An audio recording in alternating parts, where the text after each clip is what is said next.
Assalamualaikum warahmatullahi wabarakatuh. Jumpa lagi dengan saya Duriat dalam acara Figura Pertanian Inspirasi Penggerak Nusantara.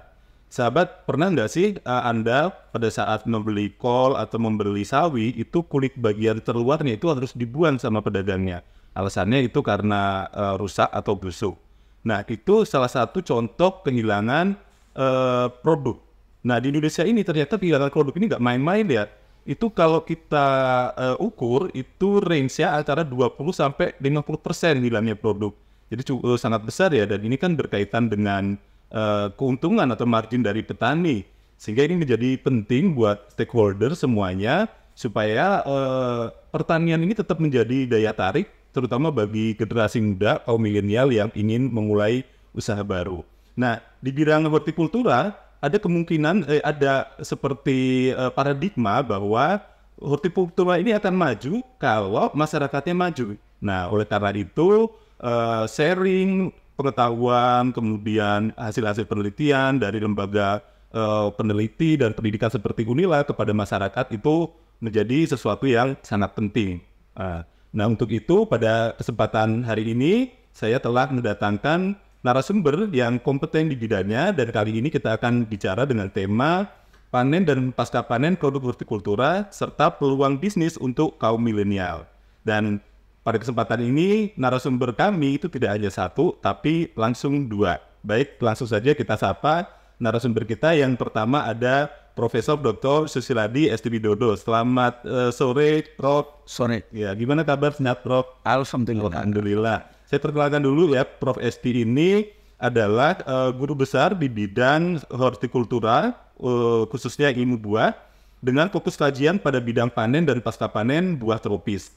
Beliau menamatkan pendidikan S1 di Institut Pertanian Bogor, kemudian S2 di University of Florida, Amerika Serikat, kemudian S3-nya di Kyushu University, Jepang.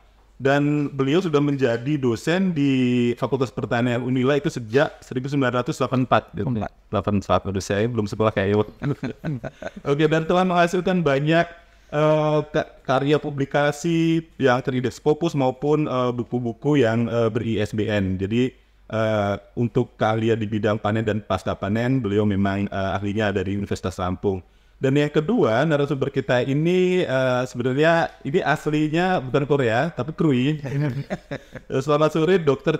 David Chandra. Ya, Mas David ya. Aslinya Krui ya, Mas ya? Ya, selamat sore, Mas Duriat. Ya, saya aslinya Krui, kelahiran Krui, tapi besar di Lampung. Oke. Nah, Mas David ini adalah bimbingannya Pak Esti, promotornya Pak Esti. Beliau sedang S3 di program studi Doktor Ilmu Pertanian di Universitas Lampung, dan beliau telah, walaupun masih mahasiswa, juga sudah menghasilkan beberapa karya ilmiah yang dipublis di jurnal internasional ya, Prof ya, di bawah bimbingan Prof Esti, dan juga sudah menghasilkan buku nih.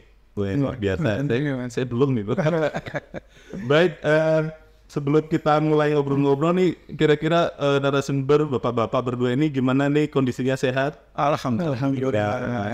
Apa nih kesibukan PST dulu nih? Kesibukan seharian ada ya, ngajar penelitian, pengabdian kayak gitu saja. Oke. Penelitian yang paling baru apa nih, Pak? Paling baru adalah ya berkaitan dengan masih dengan nanas, dengan internal browning. Oke. Oh iya, kaitannya dengan disertasinya Mas David ini ya? Iya. Oke. Terus yang lain di luar-luar hobi gitu, Pak? Kopi kayaknya kalau sudah lansia semacam ini kopi. Kopi ya paling membaca.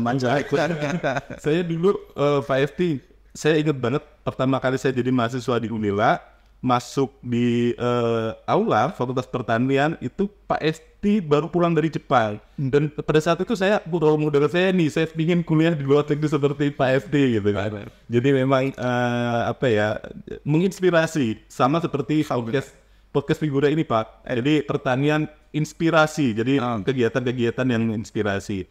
Oleh karena itu memang para sahabat yang kita panggil sebagai narasumber di sini adalah orang-orang yang penuh inspirasi gitu. Inspiratif. Iya.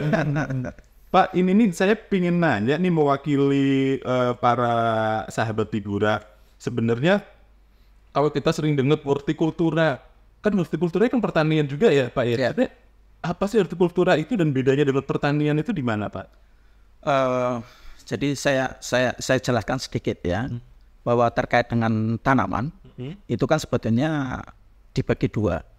Kalau dengan menggunakan bahasa Inggris, yang pertama disebut sebagai field crop, yang kedua adalah disebut sebagai garden crop. Kan? Kalau untuk field crop ini biasanya merujuknya kepada tanaman-tanaman agronomi, karena di dalam field crop itu ada food crop, ada industrial crop, dan juga ada untuk makanan ternak. Itu bisa ada di situ.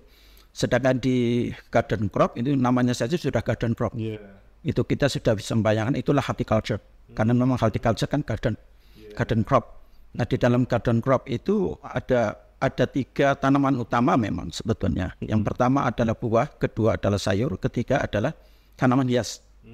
Tapi sebetulnya ada 2 tanaman lagi yang memang saat ini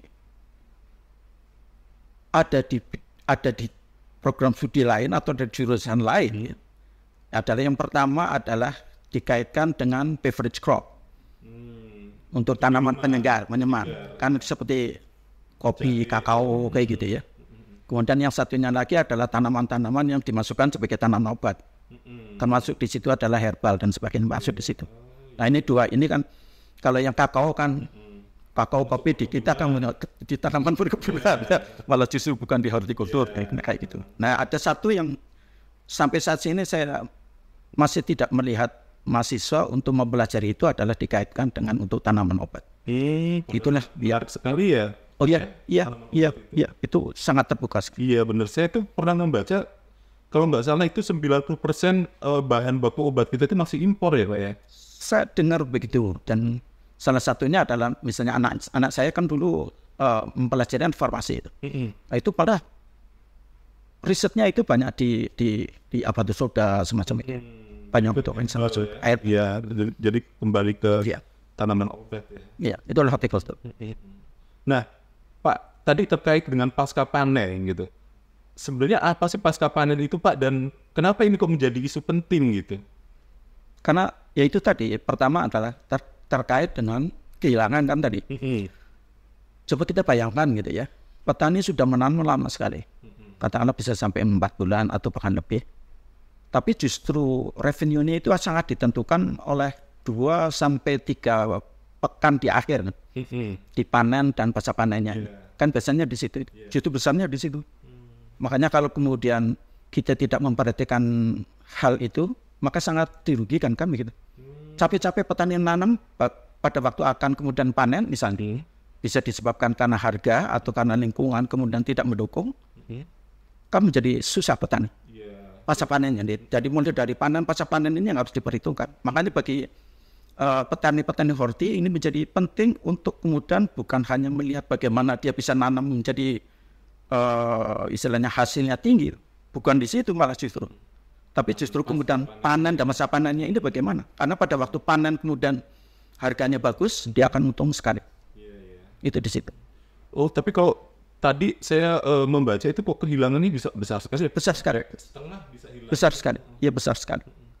Oleh karena itu maka disitulah bahwa pentingnya di dalam kita menyusun kurikulum dan sebagainya untuk perguruan tinggi sampai kemudian membuat petani untuk menjadi sadar bahwa pendapatan mereka sangat tergantung di dalam panen dan masa panen ini. Jadi tadi kan ada perbedaan ya Pak ya, ternyata negara maju dan negara berkembang dari kehilangan produknya ini. Apa faktor yang mau membuat perbedaan ini, Pak? Kalau di negara-negara yang sudah maju kan seringnya adalah areal produk khusus untuk hortikultur itu lebih dekat kepada area penjualannya seperti itu. Kalau di kita kan belum ya.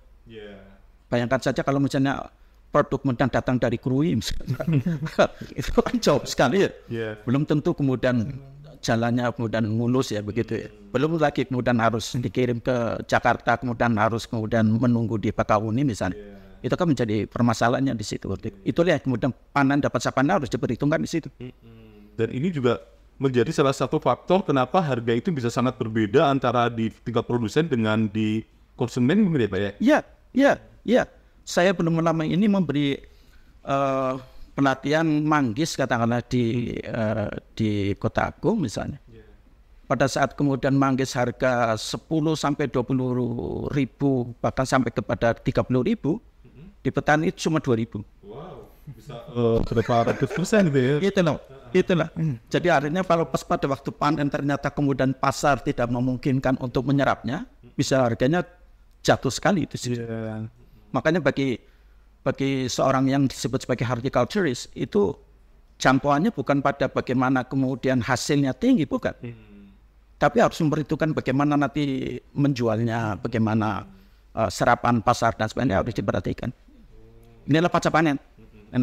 Iya, jadi vital sekali di aspek pasca panen dan pasca panen ini. Panennya salah, pasca panennya kemudian nggak benar, ya udah. Pak, bisa dikasih contoh nggak sih kesalahan panen dan kesalahan penanganan pasca panen itu, contoh real nih biar sahabat bisa tahu. Ya, saya memberikan contoh yang paling terakhir lah yang saya katakan tadi pada manggis misalnya. Manggis itu untuk harga di luar negeri itu bisa sampai 1 pon itu $54 itu. $54? Ya, 1 pon. 1 pound. 1 pon itu setengah kilo ya? Iya, itu begitu $54 gitu ya. Itu kan besar sekali itu. Peluangnya besar sekali. Tapi jangan salah bahwa mereka juga membutuhkan syarat yang kemudian memang berat sekali. Artinya manggis itu kemudian harga jualnya itu sangat ditentukan bagaimana kemulusan dari kulitnya, bukan hanya kulitnya, cupingnya juga kemudian menentukan. Cupingnya luka tidak ada harganya. Itulah hortikultur. Iya. Penampilan juga mempengaruhi. Iya, penampilan juga penyakit burik dan sebagainya otomatis itu di luar itu otomatis reject, otomatis itu, masya Allah. Jadi panennya juga mungkin harus hati-hati kan, tidak boleh jatuh, itu jelas, tidak boleh salah gitu. Karena kalau misalnya panen terlalu dini atau panen terlalu lambat, sama-sama merugikan. Harus pas. Di situlah hortikultur. Ininya mainnya di situ. Saya itu pernah kalau dulu waktu kecil ngambil manggis ya Pak ya, begitu jatuh itu dia memar dan nggak enak lagi. Jadi sampai ke daging buahnya itu jadi nggak enak gitu. Ya, ini kalau jatuh itu. Iya, karena kalau manggis kalau jatuh kan ya, kalau jatuh kan mesti kemudian keluar getahnya. Getah kuning masih. Iya, getah kuning kan masuk ke dalamnya. Itu otomatis. Makanya manggis walaupun kulitnya tebal itu mutlak tidak boleh jatuh. Begitu ya. Jadi memang waktunya harus tepat, setelah waktu tepat penanganan setelah itu. Tapi memang mungkin tantangan di petani kita untuk penanganan itu ya Pak ya masih. Iya. Anda bayangkan coba kalau kemudian panen, kemudian pada waktu panen kita tidak tahu bahwa panennya kemudian siang sudah. Ini menjadi repot kan? Panen pun nggak boleh siang deh Pak ya? Nggak boleh siang. Karena kalau panen siang kemudian tidak boleh langsung dikemas kan? Ini menjadi masalah. Petaninya kemudian tidak tahu, kemudian panen, kemudian langsung dikemas menjadi bermasalah menjadi. Ini saya yakin sahabat Figura juga sama kayak saya banyak yang tahu bahwa kalau panen manggis itu ternyata nggak boleh siang ya. Kalau siang itu secara fisiologis kenapa ya Pak ya? Karena produk horti itu kan kadar airnya tinggi ya. Kadar airnya tinggi itu 70-80% itu air. Ya kan?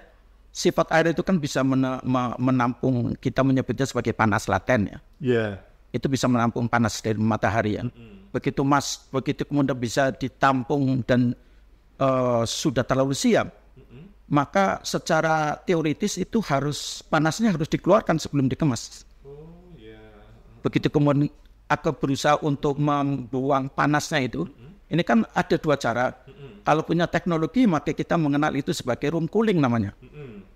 Tapi bagi petani biasa kan nggak punya tuh, nggak punya pendingin semacam itu, maka terpaksa kemudian diongkokkan gitu saja kan, di bawah pohonan dan sebagainya. Karena kalau kemudian panennya sudah siang, dia harus mengonggokkan semakin lama jadi untuk bisa dikemas. Semakin lama kemudian dibiarkan, kehilangan bobot menjadi semakin banyak jadinya. Jadi bermasalah. Khususnya adalah kalau kemudian petani sayur ini. Makanya wajar kalau petani sayur itu harus sepagi mungkin untuk membawanya ke pasar. Itu di situ. Kita mungkin banyak nih para sahabat yang selama ini salah ya. Panennya itu yang mungkin siang kita panen atau masih pagi deh kita panen gitu. Kecuali untuk beberapa tanaman yang memang memberikan peluang untuk panen bahkan siang sampai sore. Nanas misalnya. Itu kan itu bisa karena memang teknologinya mereka mengenal apa yang disebut sebagai room cooling atau menjadi hydro cooling ada. Tapi juga karena sifatnya dia kan CAM ya. Jadi kalau CAM kalau kemudian panennya siang sampai sore malah bagus untuk dia daripada malam kan.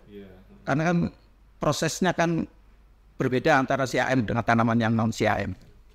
Itu memang fisiologis dari tanamannya itu juga harus diketahui dulu ya. Jadi memang banyak yang harus kita pelajari itu. Nah ini sementara saya ke Mas David dulu nih ya. Mas David, ini sebagai kaum milenial nih, apa sih menariknya kok mau gitu ngambil panen dan pasca panen? Apa yang membuat menarik, Mas? Jadi yang membuat menarik itu memang yang sudah dijelaskan Prof. Esti tadi ya. Jadi yang menjadi goal ya dari petani adalah hasil. Jadi dia sudah susah menanam misalnya sampai dengan panen, tetapi tidak dikelola dengan baik sampai dengan ke konsumen sehingga menjadi cuan, akan sia-sia. Jadi penurunan losses tadi, kehilangan hasil dari panen sampai dengan pasca panen itu cukup besar, Pak Duriat. Jadi di sini mendorong saya untuk ingin berkontribusi gitu. Dan sebagai kaum milenial saya melihat banyak stigma ya dari para generasi milenial ini. Kalau jadi petani itu stigmanya itu kotor gitu. Terus anggapan orang lain itu petani itu maaf ya, ini adalah di kondisi yang menengah ke bawah.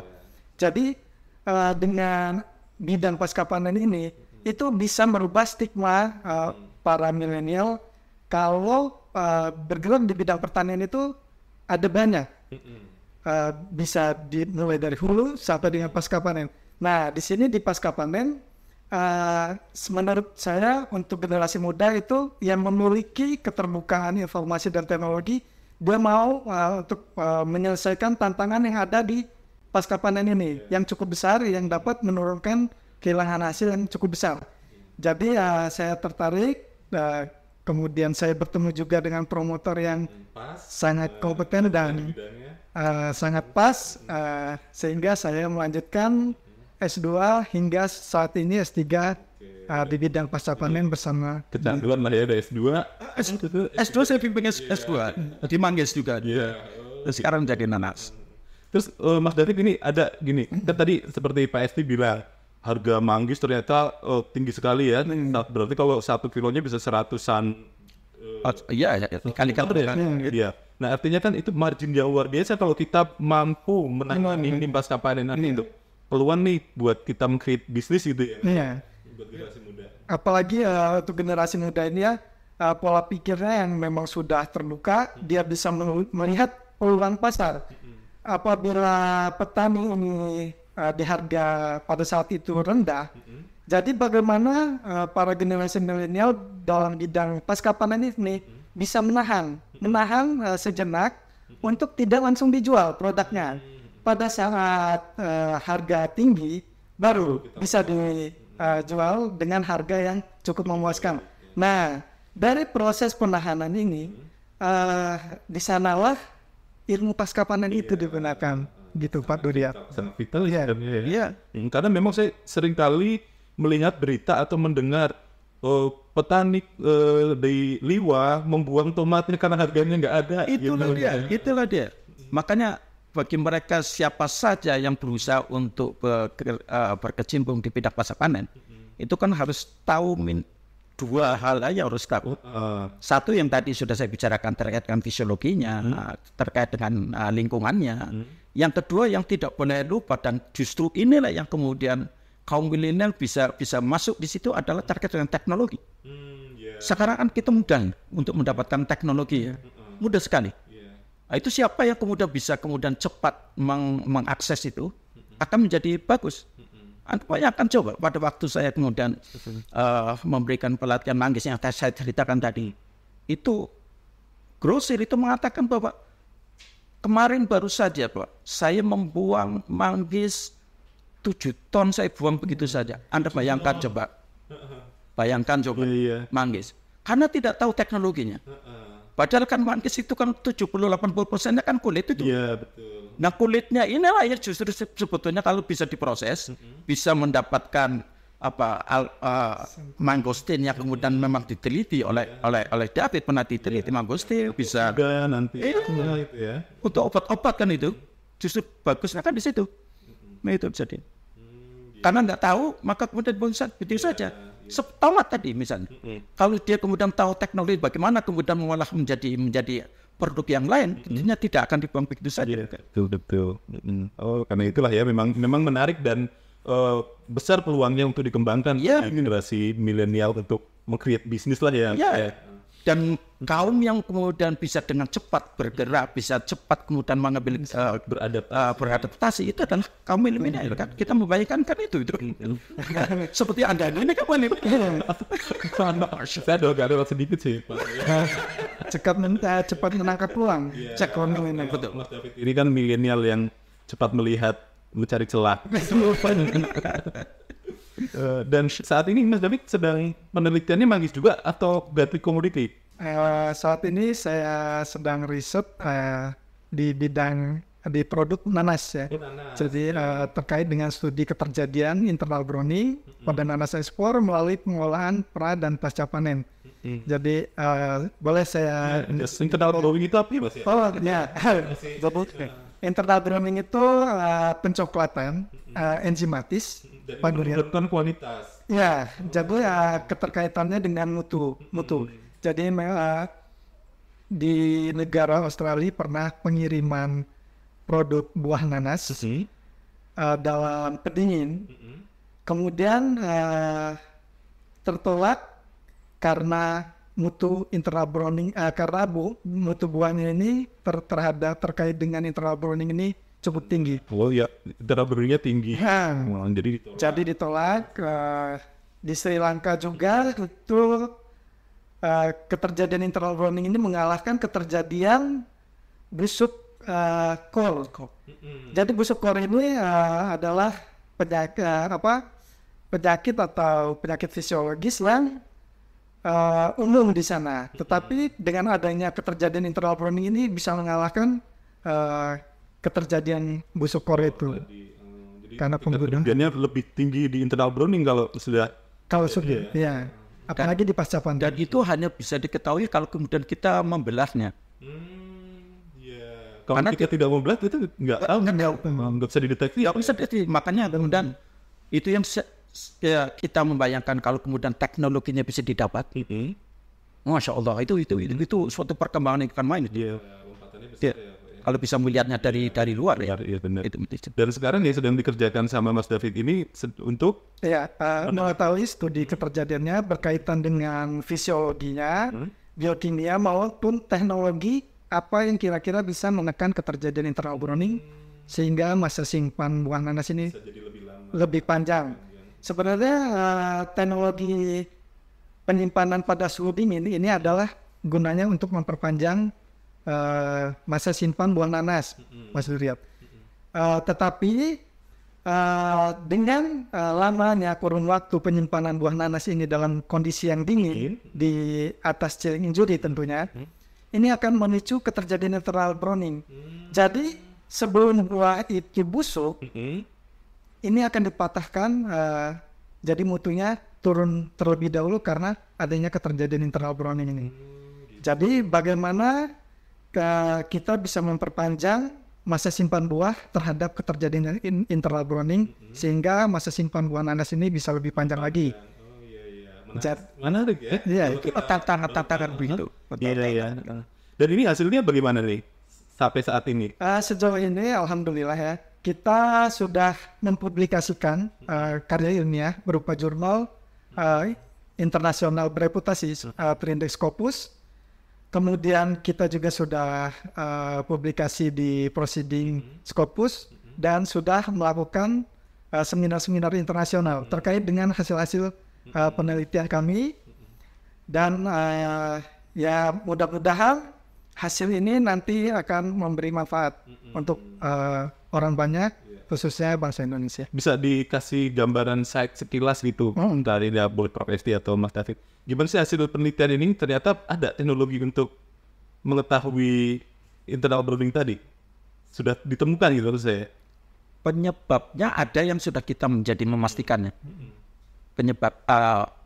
Bukan penyebab sebetulnya ya, tetapi apa yang kemudian mungkin bisa menguranginya. Gimana itu caranya? Vitamin C ini. Oh, vitamin C. Ya, karena kalau vitamin C-nya tinggi, itu internal browning-nya adalah rendah. Oh, jadi kita bisa memberikan perlakuan di nanas ini, kita tambahkan vitamin C-nya? Atau bagaimana?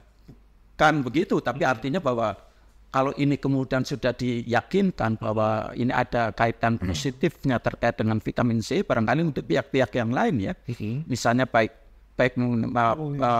teknologi pasca panennya yang bisa kemudian mencegah penurunan vitamin C-nya, atau mereka yang pemilihan tanaman berarti. Iya, begitu. Jadi harus menciptakan tanaman yang karena siapa memang tinggi tanpa harus kemudian dibayangkan kemudian karena akan vitamin C tinggi itu biasanya dikaitkan dengan kandungan asam organik misalnya. Jadi secara umum kalau buah-buah semakin masam itu vitamin C-nya menjadi semakin stabil. Nah, ini kan tentunya kita tidak menginginkan yang begitu. Kita menginginkan yang vitamin C-nya tetap tinggi tapi kemudian ya paling tidak nilai kemanisannya itu masih bisa kita terima. Itu tantangan. Ya. Untuk siapa? Milenial itu, Pak. Milenial sebenarnya manis itu. Iya. Mungkin ini karena waktu sudah sudah cukup gitu ya. Jadi waktunya kita terbatas. Statement terakhir lah dari masing-masing narasumber. Apa nih pesan-pesan yang bisa diberikan kepada para milenial nih dari Pak Esti maupun dari Mas David? Ya, sekali lagi bahwa milenial kita membayangkannya, image-nya itu kan mereka yang kemudian haus akan informasi gitu ya. Kemudian bisa cepat untuk kemudian mengambil kesimpulan semacam itu ya. Jadi memang bidang ini memang mengharapkan mereka-mereka yang kemudian bisa dengan cepat untuk mencari teknologinya, kemudian mengaplikasikannya. Plus memang harus bisa dengan cepat beradaptasi dengan sesuatu hal yang baru. Karena pasca panen itu singkat sekali. Kalau kita bisa memperpanjang masa simpan sampai 1 bulan, itu saja sudah prestasinya bukan main. 1 bulan coba bayangkan. Ya, maka itulah kemudian tantangan yang besar semacam itu, maka diperlukan mereka-mereka yang memang mempunyai sifat-sifat yang itu ada, sementara ini adalah pada kaum milenial. Maka ya teruslah maju di bagian situ. Masuklah di bidang ini. Di bidang pasca panen. Ya. Kalau dari Mas David? Bidang pasca panen ini memang banyak tantangan yang harus kita selesaikan bersama, khususnya untuk kaum milenial yang memiliki keterbukaan informasi dan teknologi yang lebih. Jadi ayo kita rubah stigma pertanian itu hanya kotor dan miskin, kita rubah menjadi profesi yang mendambakan. Jadi ayo aksimu, tebar manfaatmu dan raih cuan. Keren. Baik, sahabat Figura, banyak sekali pengetahuan baru yang kita dapatkan dari para narasumber kita. Semoga apa yang kita dapatkan pada kesempatan ini memberikan inspirasi kepada kita semua dan terus untuk berkarya membangun bangsa. Jangan lupa juga untuk menyaksikan episode-episode Figura yang akan datang, yang kami akan menghadirkan para narasumber dan tema-tema yang pastinya menarik dan menginspirasi karena kami Figura Pertanian Inspirasi Penggerak Nusantara. Saya Duriat, sampai ketemu di episode mendatang. Assalamualaikum.